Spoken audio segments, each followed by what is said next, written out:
تو چلیں وقت میں تھوڑا پیچھے چلتے ہیں، پاکستان کی میڈیا تاریخ کے اس دور میں جب ایئر ویوز پر ایک ایسا انقلاب آیا جس نے سب کچھ بدل کے رکھ دیا۔ یہ صرف ایک ریڈیو اسٹیشن کی کہانی نہیں، بلکہ ایک پورے ثقافتی طوفان کی داستان ہے جس نے ایک نسل کو اپنے سحر میں جکڑ لیا تھا۔ ذرا تصور کریں، 90 کی دہائی کا وسط ہے۔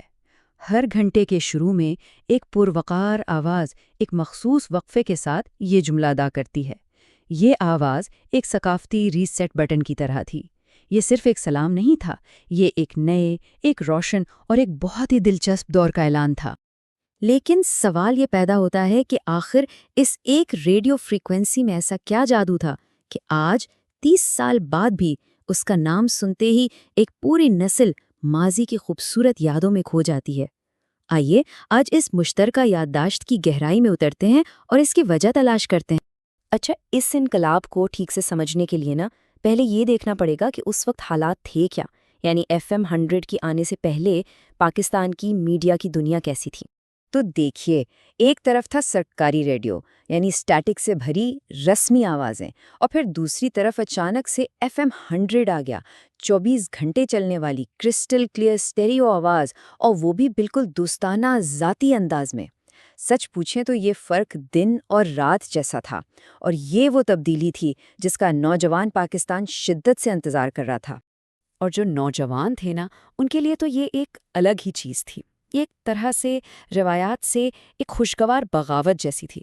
سوچیں ذرا، جو نسل کیسٹیں سن کر اور سرکاری میڈیا دیکھ کر بڑی ہوئی ہو، اس کے لیے FM 100 تازہ ہوا کا ایک ایسا جھونکا تھا جو انہیں سیدھا ایک نئی اور ماڈرن دنیا سے جوڑ رہا تھا۔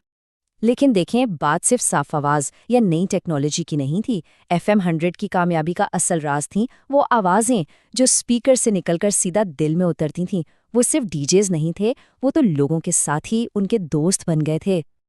اور جب ان آوازوں کی بات ہوتی ہے تو ایک نام سب سے پہلے ذہن میں آتا ہے، آصف غزالی، FM 100 کی شناختی آواز۔ ان کی آواز کیا آواز تھی، گہری، پرسکون، جسے کہتے ہیں مڈ نائٹ ویلویٹ۔ وہ صرف گانے نہیں چلاتے تھے، وہ تو ایک پورا ماحول بنا دیتے تھے۔ ان کا انداز ایسا تھا جسے وہ ہر سننے والے سے اکیلے میں ذاتی طور پر بات کر رہے ہوں، اور یہی اپنائیت تھی جس نے لاکھوں لوگوں کو ان کا دیوانہ بنا دیا تھا۔ اچھا، ایک طرف آصف غزالی تھے تو دوسری طرف ایک اور بہت ہی کمال کی آواز نے اپنی جگہ بنائی، اور وہ تھیں نزہت حسین۔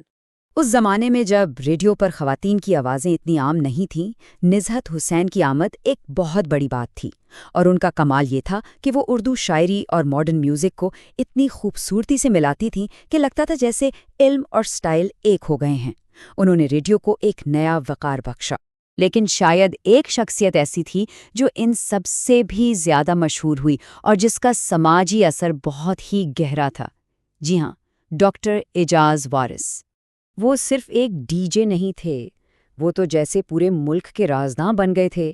یہ وہ زمانہ تھا جب کوئی فیس بک، کوئی ٹویٹر نہیں تھا۔ لوگوں کے لیے اپنی دل کی بات، اپنی خوشی، اپنا غم، محبت بھرے پیغامات، یہ سب کہنے کا واحد ذریعہ ڈاکٹر اعجاز وارث کا شو تھا۔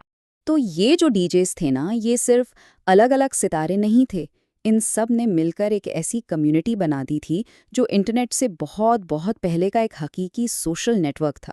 ڈاکٹر وارث کے شو کا فارمیٹ دیکھیں، کتنا سادہ مگر کتنا پاورفل تھا۔ پہلا سلام، پہلی محبت، پہلی دعا، بس۔ اور یہ 3 جملے ایک قومی رسم بن گئے تھے۔ کوئی اپنے جذبات کا اظہار کر رہا ہے اور پورا شہر، پورا ملک ایک ساتھ سن رہا ہے۔ سب ایک دوسرے سے جڑے ہوئے محسوس کرتے تھے۔ اور اسی چیز سے ایک بالکل نئے کلچر نے جنم لیا، جسے ہم کہہ سکتے ہیں ڈیڈیکیشن کلچر۔ یہ ایک طرح سے اظہار رائے کی عوامی آزادی تھی کہ چند روپے خرچ کر کے کوئی بھی کہیں سے بھی اپنے دل کی بات لاکھوں لوگوں تک پہنچا سکتا تھا۔ اور بات صرف سننے تک ہی محدود نہیں رہی۔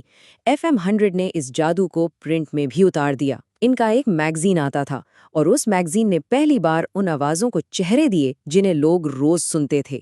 اس میں ڈی جیز کی تصویریں ہوتیں، ان کے انٹرویوز ہوتے، اور اس نے FM 100 کو صرف ایک ریڈیو اسٹیشن سے بڑھ کر ایک پورا لائف سٹائل برانڈ بنا دیا۔ تو پھر واپس اسی سوال پر آتے ہیں کہ آج جب ہمارے پاس اتنے آپشنز ہیں، اسپوٹیفائی ہے، یوٹیوب ہے، ان گنت چینلز ہیں، پھر بھی FM 100 کی یاد اتنی مضبوط اور پکی کیوں ہے؟ اس کا جواب شاید اس فرق میں ہے۔ آج کل کیا ہوتا ہے، الگوریدم ہماری پلے لسٹ بناتا ہے، لیکن تب ایک ڈی جے ہوتا تھا، ایک انسان جو لوگوں کے موڈ کو محسوس کرتا تھا اور پھر گانا لگاتا تھا۔ وہ ڈیڈیکیشن صرف پڑھتا نہیں تھا، بلکہ اس میں موجود جذبات کو اپنی آواز دیتا تھا۔ یہ ایک لائیو، ایک حقیقی تجربہ تھا، شاید پرفیکٹ نہیں لیکن بہت ہی انسانی تھا۔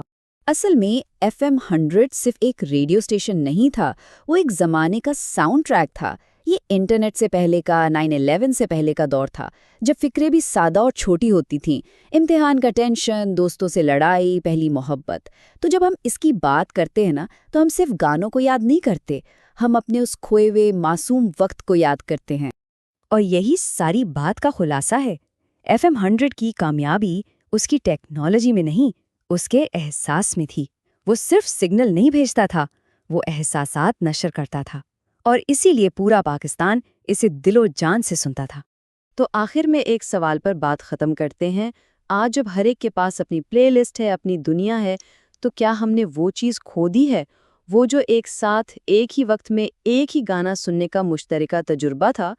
اس لامحدود انتخاب کی دنیا میں اس مشترکہ تجربے کی آخر کیا قیمت رہ گئی ہے؟